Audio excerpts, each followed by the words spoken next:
नमस्कार दोस्तों। मैं आपका महबूब बॉय लेकर आया हूँ एक नया ज़बरदस्त मनहवा। इस बार हमारे एमसी ने न तो किसी हीरो के रूप में और न ही किसी मैन विलन के रूप में पुनर्जन्म लिया है, बल्कि वो पुनर्जन्म लेता है एक ऐसे साइड विलन के रूप में जिसे उसकी अपनी ही फैमिली ने निकाल दिया है। उसके पास कोई शानदार पावर या स्पेशल मूव नहीं है, बस उसके पास है इस दुनिया की पूरी जानकारी और अनुभव। हमारा एमसी सिर्फ एक ही चीज की कोशिश करता है, इस दुनिया में किसी तरह जिंदा रहना और इस कहानी को बदलने से बचाना। तो चलिए शुरू करते हैं ये दिलचस्प सफर। लेकिन उससे पहले वीडियो को लाइक, सब्सक्राइब और कमेंट जरूर कर दें। इसी से हमें नई वीडियो लाने का मोटिवेशन मिलता है।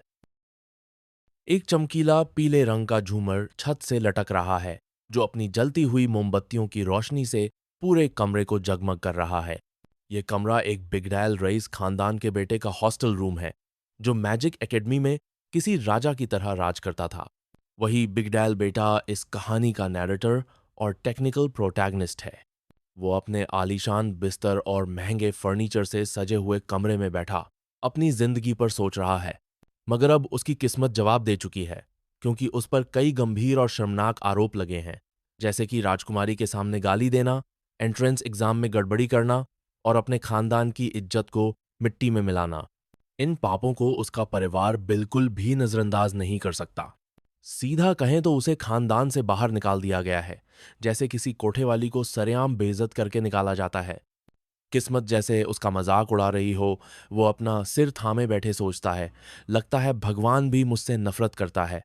उसका नाम है एड रोथ टेलर और अब उसकी जिंदगी बर्बाद हो चुकी है। उसे हॉस्टल से बाहर फेंक दिया गया, उसका सामान भी कुछ भूरे सूटकेसों में लपेटकर जमीन पर पटक दिया गया। लोगों ने उसकी ओर देखना तक गंवारा नहीं किया। सिर्फ एक ठंडी सी लाइन सुनाई दी, आपका बहुत बहुत धन्यवाद, और वो भी बिना किसी इज्जत के। बाकी स्टूडेंट्स उस पर हंसने लगे। कुछ ने उसे देखकर ताज्जुब जताया, तो कुछ ऐसे नजरें चुराने लगे जैसे एड कोई छूत की बीमारी हो। अब एड पूरे एकेडमी की गॉसिप बन चुका था। लोग कहते, उसे तो निकाल ही देना चाहिए था, खुद की करनी है। किसी ने उसे घटिया रईस बुलाया, तो किसी ने कहा इंसाफ मिला है इसे। अब एड अकेला बेंच पर बैठा है अपने सूटकेसों के साथ। उसके चारों ओर उदासी का अंधेरा छा गया है। उसे लगता है कि ये सब नाइंसाफी है, और सच कहें तो ये सोच बिल्कुल जायज है, क्योंकि जिन गलतियों की वजह से लोग उस पर थू थू कर रहे हैं, वो असल में ऐड नहीं है। असलियत तो ये है कि ये दुनिया, ये मैजिक स्कूल एक गेम है, और हमारा हीरो जो असल में कंप्यूटर पर ये गेम खेल रहा था, उसी में समा गया है। इस स्कूल का नाम है सिल्वेनिया एकेडमी, और ये गेम का नाम है the failed swordsman of Sylvania, जो साल का बेस्ट गेम था। मगर हमारे हीरो के लिए ये कोई नई बात नहीं थी, क्योंकि उसने बहुत सारे ऐसे कॉमिक्स पढ़े थे जहां लोग गेम की दुनिया में चले जाते हैं। पर आमतौर पर जो लोग गेम में जाते हैं वो हीरो बनते हैं, विलेन बनते हैं, एस रैंक हंटर बनते हैं। लेकिन हमारे भाई के साथ तो उल्टा ही हो गया। उसे मिला एक थर्ड क्लास विलेन का रोल, एड रोथ टेलर, जिसे गेम की शुरुआत में ही हॉस्टल से लात मारकर बाहर निकाल दिया जाता है। ना उसका नाम स्टाइलिश है, ना उसका रोल गेम डेवलपर्स ने जैसे उसे फेल करने के लिए ही बनाया हो। और सबसे खराब बात, वो इस किरदार के शरीर में तब फंसा जब उसकी जिंदगी पूरी तरह बर्बाद हो चुकी थी। हमारा हीरो गुस्से में आसमान की ओर चिल्लाता है, ये कितना नाइंसाफ है। असल जिंदगी में तो वो एक सादा सुपर इंसान था, जिसकी कोई लालच नहीं थी। पर बाकी स्टूडेंट्स उसकी चिल्लाहट को फिर से घमंड समझ लेते हैं और कहते हैं, लो फिर से शुरू हो गया ढोंगी। उसे बेशर्म कमीना कहकर चले जाते हैं। हमारा हीरो हैरान और शर्मिंदा रह जाता है, चुपचाप वहीं बैठ जाता है। इतने में उसके सामने एक स्टेटस विंडो खुलती है।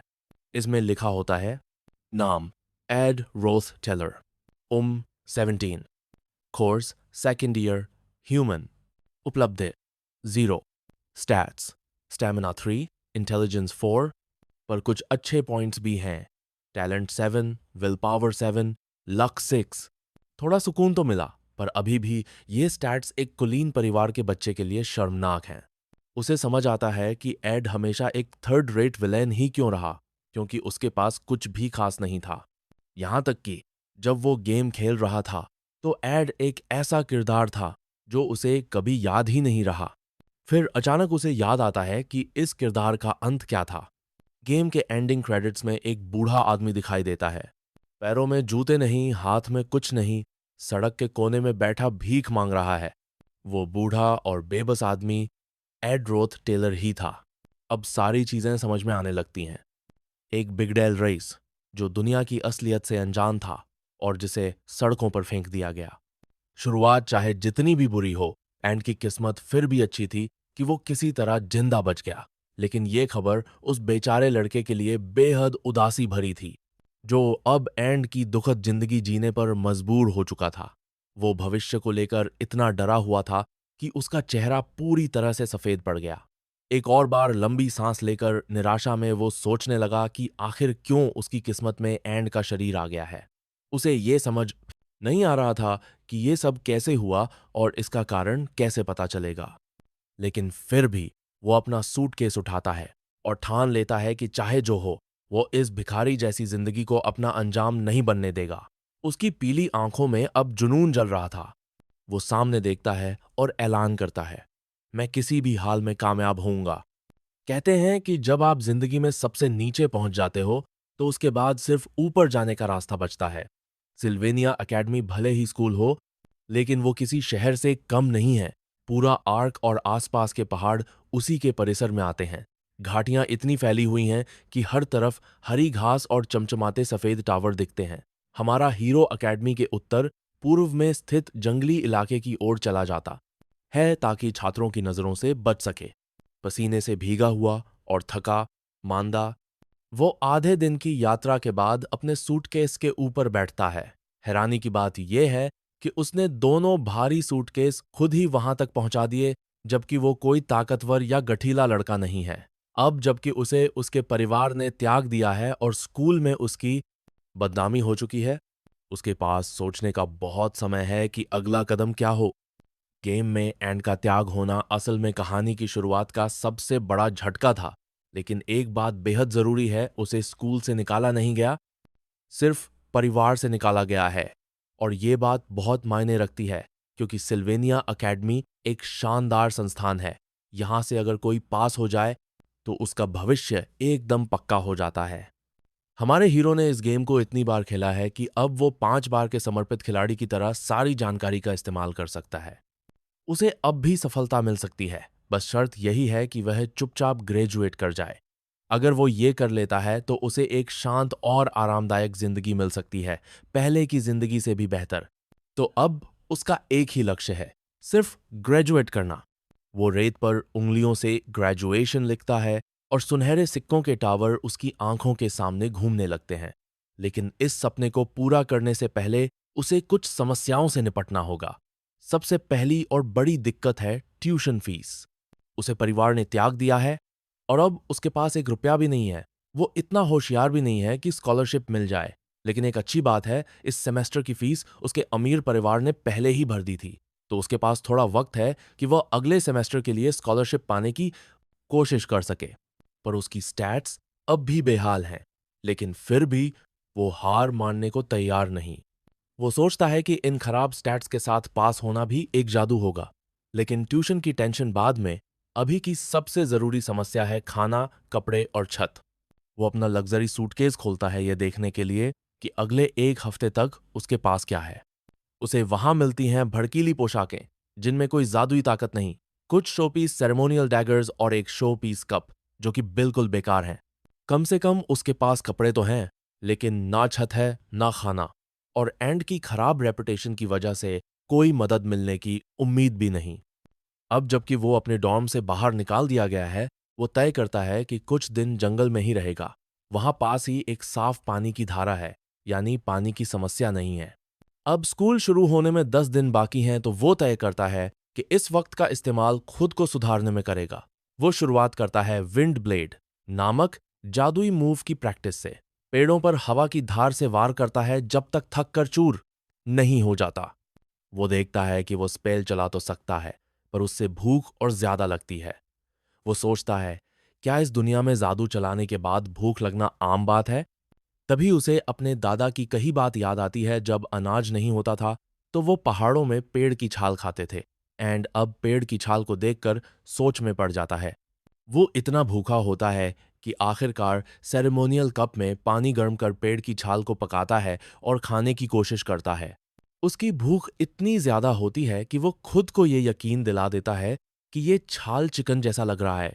वो एक टुकड़ा मुंह में डालता है और बड़ी उम्मीद से चबाता है, लेकिन जैसे ही खाता है सारा स्वाद मुंह से गायब हो जाता है और वो सब थूक देता है। वो अपने दादा को कोसता है उस बेकार सलाह के लिए। एक दिन भूखे रहकर और 2 दिन उल्टियां करके वो फैसला करता है कि अब पेड़ की छाल खाना बंद, अब उसका सही इस्तेमाल करेगा। अब उसका अगला मिशन है एक घर बनाना ताकि मौसम से खुद को बचा सके। सबसे पहले वो लकड़ी से एक फ्रेम बनाता है, लेकिन उसके पास सिर्फ 2 हाथ हैं और पहली बार में ही वो बुरी तरह गिर जाता है। लेकिन हार मानना मना है। वो फिर उठ खड़ा होता है, चेहरा लाल हो चुका है और किसी तरह फ्रेम को बांध देता है। फिर वो थोड़ा आराम करता है एक छोटा काम पूरा करने की खुशी में। अब वो लकड़ी से एक टेंट बना लेता है और उसे अपनी मेहनत पर गर्व होता है। तभी एक विंडो खुलती है। उसे पता चलता है कि उसकी क्राफ्टिंग प्रोफिशिएंसी बढ़ चुकी है। अब वो एक नोविस क्राफ्ट्समैन बन चुका है। हैंडीनेस लेवल 4, डिजाइन लेवल 1 और गैदरिंग लेवल 1। एड को ज्यादा खुशी होती अगर वो भूख से मर नहीं रहा होता, लेकिन उसे ये एहसास होता है कि जब वो एक रईस था तब उसने कभी नहीं जाना कि उसके हाथों में कितनी कारीगरी की काबिलियत थी। अब चूंकि उसके पास जादू है, हमारा हीरो उसे काम में लेता है। अपनी हैंडीनेस स्किल का इस्तेमाल करके वो एक सेरल हार्पून बनाता है, एक सेरेमोनियल डैगर को एक अच्छे से गढ़े हुए पेड़ की टहनी से जोड़कर। फिर वो उस हथियार को पागलों की तरह इस्तेमाल करता है ताकि खाना ढूंढ सके। 2 दिन की भूख और कड़ी मेहनत ने उसकी हालत खराब कर दी है। अब सिर्फ भूख और जिंदा रहने की चाहत ही उसे चला रही है। पानी में मछली पकड़ने की कोशिश में वो दीवानों की तरह हार्पून मारता है और चमत्कारिक रूप से 2 मछलियां पकड़ लेता है। वो उन्हें आग पर सेंकता है, जिसे उसने इग्निशन स्पेल से जलाया है। अब स्कूल शुरू होने में एक हफ्ता बाकी है और उसने आखिरकार खाना चखा है। इसलिए कोई हैरानी की बात नहीं कि उसकी आंखें अब खुशी से चमक रही हैं। बस अब इतना करना है कि जैसे तैसे जैसा है वैसा बना रहे। अगर वो ये हफ्ता पार कर लेता है तो स्कूल में बिना किसी मुसीबत के टिक सकता है। लेकिन वो खाना खाने में इतना व्यस्त हो गया था कि एक बेहद जरूरी बात भूल गया, और जब वो दिखाई दी तो मछली गले में अटक गई। सामने खड़ी थी एक खूबसूरत लड़की, लंबे सुनहरे बाल और सुनहरी आंखों वाली प्रिंसेस फियोनिया। जिंदा रहने की जद्दोजहद में हमारा हीरो भूल गया था कि इस कहानी में कुछ मुख्य किरदार भी हैं, और उनमें से सबसे बुरा व्यक्ति जिससे वो टकरा सकता था वो यही थी। फियोनिया वही राजकुमारी है जिसने एड टेलर को डॉर्म से निकलवाया था। असल में एड रोथ टेलर इस गेम का विलेन है, जो गेम की शुरुआत में ही खिलाड़ी से टकराता है। अपनी नोबल हैसियत का इस्तेमाल करके वो मुख्य किरदार की बचपन की दोस्त को छेड़ता है और फिर पिटाई खाकर सजा भी भुगतता है। इसके बाद एड बदले की भावना से मुख्य किरदार के सिल्वेनिया एंट्रेंस टेस्ट को बिगाड़ने की कोशिश करता है, लेकिन तभी वो पकड़ा जाता है प्रिंसेस फियोनिया एलियास क्लेल द्वारा, जो उस समय अपनी पहचान छुपाकर एंट्रेंस टेस्ट देने आई थी। उसकी खास शक्ति इंसाइट है, जिससे वो झूठ और साजिशें पहचान लेती है। एड पकड़ा जाता है, सफाई देता है, पर सब बेकार। डॉर्म से निकाल दिया जाता है। अब अकेडमी में हर कोई एड रोथ टेलर से नफरत करता है, और अब फिर से उसी खतरनाक राजकुमारी से टकराना, ये तो मानो मुसीबत को दावत देना है। अब जबकि हमारा हीरो उसी एड के शरीर में है, फियोनिया उसे देखकर गुस्से से आग बबूला हो जाती है। उसके हाथ क्रॉस करते हुए वो पूछती है, तुम यहां क्या कर रहे हो? उसे गुस्सा आता है कि एड को अब तक स्कूल से निकाला क्यों नहीं गया। एड कहता है कि हाँ, उसे डॉर्म से निकाला गया है, लेकिन वो अब भी एक छात्र है। फियोनिया को ये बात बर्दाश्त नहीं होती और वो कहती है कि वो खुद अकादमिक विभाग से कहकर उसे निष्कासित करवाएगी। अब मामला गंभीर हो जाता है। अगर वो निकाला गया तो सब खत्म। तभी हमारा हीरो गेम मोड में आ जाता है। सूरज ढल रहा है और वो गंभीरता से पूछता है, एक राजकुमारी अपने गार्ड्स के बिना इस सुनसान जंगल में क्या कर रही है? अब कहानी पलटती है। फियोनिया जवाब देती है, तुम मुझे धमका रहे हो? वो तैयार हो जाती है लड़ने के लिए। लेकिन हीरो कहता है कि वो तो बस उसका शुक्रिया अदा करना चाहता है और घुटनों पर बैठकर मुस्कुरा देता है। फियोनिया भ्रमित हो जाती है और अपनी इनसाइट एक्टिवेट करती है। उसे हैरानी होती है कि हीरो झूठ नहीं बोल रहा है। एड सोचता है कि रोथ टेलर परिवार कितना बदनाम है। वो नागरिकों पर अत्याचार करता है, अमृता पर रिसर्च के लिए मानव प्रयोग करता है। आने वाले समय में पूरा परिवार नष्ट हो जाएगा, जेल में जाएगा या मारा जाएगा। लेकिन क्योंकि अब हीरो एड के शरीर में है और डिसऑन हो चुका है, वो उस भयानक अंजाम से बच गया है। अब मछली जल गई है, पेट खाली है, पर कम से कम जिंदा है। अब उसकी स्ट्रैटेजी है कि फियोनिया को झूठ बोले बिना मनाना होगा, वरना निकाला जाना तय है। वो नोट करता है कि स्कूल शुरू होने में अभी एक हफ्ता है। तभी उसे समझ आता है कि फियोनिया जंगल में क्लास प्लेसमेंट टेस्ट देने आई है। ये टेस्ट एक रहस्यमयी परीक्षा है जिसमें जंगल में छिपे मैजिक बीड्स ढूंढने होते हैं। फियोनिया निश्चित ही क्लास ए टारगेट कर रही है। वो हीरो पर फिर से झूठ बोलने का आरोप लगाती है और दोबारा निकाले जाने की बात करती है। लेकिन हीरो अब चाल चलता है। वो कहता है कि अगर तुम मेरी बातों पर भरोसा नहीं करती तो मुझे तुरंत निकाल दो, और उसे एक झील के पास मौजूद द्वीप पर जाने को कहता है जहां उसने मराल्स गार्जियन ट्री के नीचे एक गोल्डन बीड छिपाया है। फियोनिया उसके बताए हुए रास्ते पर जाती है और उसे वही गोल्डन बीड मिलता है। वो हैरान है, उसे यकीन नहीं हो रहा कि ये वही एड टेलर है जिसे वो धोखेबाज और झूठा मानती थी, अब सच बोल रहा है। अब क्लास प्लेसमेंट टेस्ट खत्म हो चुका है। प्रोफेसर ग्लास सभी छात्रों को कहते हैं कि अपने बीड्स निकालें। कई छात्र रंग बिरंगे नकली बीड्स, फल और अंडे तक ले आए हैं। उन सभी को क्लास एफ में डाला जाएगा। केवल वही छात्र जिन्हें गोल्डन बीड मिला है, उन्हें क्लास ए मिलेगा। सिर्फ 3 छात्रों को ये गोल्डन बीड मिले। जिग्स, हरा आंखों वाला लड़का, लोरल लाल बालों वाली लड़की, और आगे की कहानी में आपका हीरो भी शायद क्लास ए में जा रहा है। वो जिसने मराल्डा के गार्जियन ट्री से एक ऐसा बीड पाया जिसमें असामान्य जादुई शक्ति थी। जिसने भी ये बीड पाया उसे क्लास का टॉप स्टूडेंट माना जाएगा। और ऐसा लगता है कि प्रिंसेस फियोनिया इस टाइटल को स्वीकारने के लिए तैयार है। वहीं दूसरी ओर एड को पछतावा हो रहा है कि उसने उसकी मदद क्यों की। मछली जल गई थी और अब उसमें हार्पून चलाने की ताकत भी नहीं रही।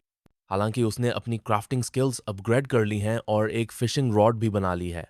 वो सोचता है तीसरी राजकुमारी फियोनिया के बारे में, जो बचपन से ही चापलूसी और झूठ को पहचान लेती थी।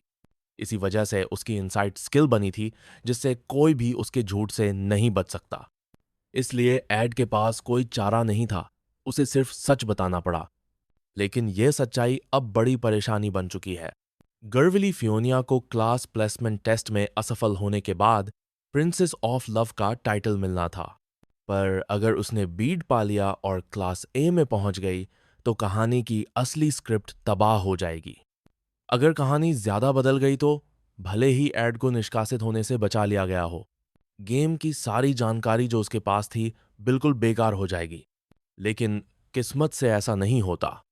लूसी मेरल नाम की एक छोटी चांदी जैसे बालों वाली चुड़ैल जो क्लास में सो रही थी, उसे टॉप स्टूडेंट घोषित किया गया। कहानी की दिशा बच गई। फियोनिया गुस्से में क्लास से बाहर निकलती है, सोच में डूबी हुई। उसकी इनसाइट स्किल हमेशा सच देखती है और बीड वाकई पेड़ के नीचे था। पर उसके हाथ गुस्से से कांपते हैं क्योंकि वो ये सच नहीं स्वीकार सकती। उसने अपनी पहचान इसलिए छुपाई थी क्योंकि वो नहीं चाहती थी कि लोग उसे राजकुमारी की स्पेशल ट्रीटमेंट दें। वो खुद को साबित करना चाहती थी। पर उसे बीड दूसरे की मदद से मिला, इसलिए वो उसे अपना हासिल नहीं मान सकती। वो टाइटल वो सिर्फ अपने दम पर पाना चाहती थी। एड ने तो जानबूझकर एक चारा फेंका था। चाहे वो सच हो या झूठ, फर्क नहीं पड़ता था। उसे लगा था फियोनिया टेस्ट में खुद बीड पालेगी और उसका मजाक उड़ाएगी। लेकिन जब वो कोई और बीड नहीं ढूंढ पाई तो समझ गई कि एड ने कभी झूठ नहीं बोला था। अब गुस्से में दीवार पर मुक्का मारती है क्योंकि उसे अब एड को निष्कासित नहीं करवा सकती। लेकिन वो कसम खाती है कि अब से उस पर नजर रखेगी। उधर एड आखिरकार सार्डीन से बड़ी मछली पकड़ लेता है और जश्न मनाता है। अब वो एक ऐसे टेंट में रहता है जहां से उसे स्कूल पहुंचने के लिए सुबह दौड़ लगानी पड़ती है क्योंकि कोई साधन नहीं है। पर वो इस मेहनत के लिए तैयार है और उत्साह से स्कूल की ओर दौड़ पड़ता है। सिल्वेनिया अकेडमी के शानदार स्वागत समारोह की शुरुआत होती है। घोषक छात्रों से कहते हैं कि उन्हें देखकर अच्छा लग रहा है और सबने तरक्की की है।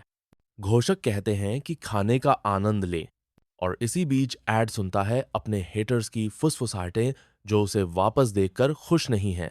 लोग हैरान हैं कि एड टेलर जैसे बदनाम इंसान में हिम्मत कैसे हुई वापस आने की। पर एड को फर्क नहीं पड़ता, उसे तो बस मोटा मोटा मीट खाना है और ग्रेजुएट करना है। वो एक के बाद एक प्लेटें खाली करता है जैसे भूखा सुअर। लक्ष्य सिर्फ एक ग्रेजुएशन। बाकी छात्र उसकी बदतमीजी और गिरते स्तर पर चर्चा करते रहते हैं, पर कुछ लोग धीरे धीरे महसूस करते हैं कि एड में अब कुछ अलग है। इसी दौरान कुछ लड़कियां फुसफुसाकर बताती हैं कि हेड शेफ ने ऑफ्स हॉल में डेसर्ट बनाया है और वे जल्दी से उस टेबल की ओर भाग जाती हैं। एक सुंदर लड़की जिसकी भूरी चोटीदार छोटियां और रिबन है कहती है, अजीब है, एड टेलर अब पहले जैसा नहीं लगता। वहीं हमारा हीरो बस यही उम्मीद करता है कि कोई नई मुसीबत ना आए। एक और चमकीला नीला आसमान सिल्वेनिया अकेडमी में नए सेमेस्टर का पहला दिन लेकर आता है। भव्य हॉल में स्वागत भाषण हो रहा है जहां नए छात्रों का दिल से स्वागत किया जाता है। घोषक कहते हैं कि वो इन छात्रों को काबिल नागरिकों में बदलने को उत्साहित हैं। पर सबके लिए दिन अच्छा नहीं है, क्योंकि पहला ही दिन है और एड डीन के ऑफिस में बैठा है। वो तो शुरुआत ही नहीं कर पाता, क्योंकि उसे लगभग निकाल ही दिया गया होता। उसे उम्मीद नहीं थी कि फियोना डीन को उसकी शिकायत कर देगी, खास तौर पर जंगल में हुई उस मुलाकात के बाद। पर डीन सरप्राइजिंगली एक मुस्कुराता हुआ बूढ़ा इंसान निकलता है। वो पूरे समय मुस्कुरा कर बात करता है।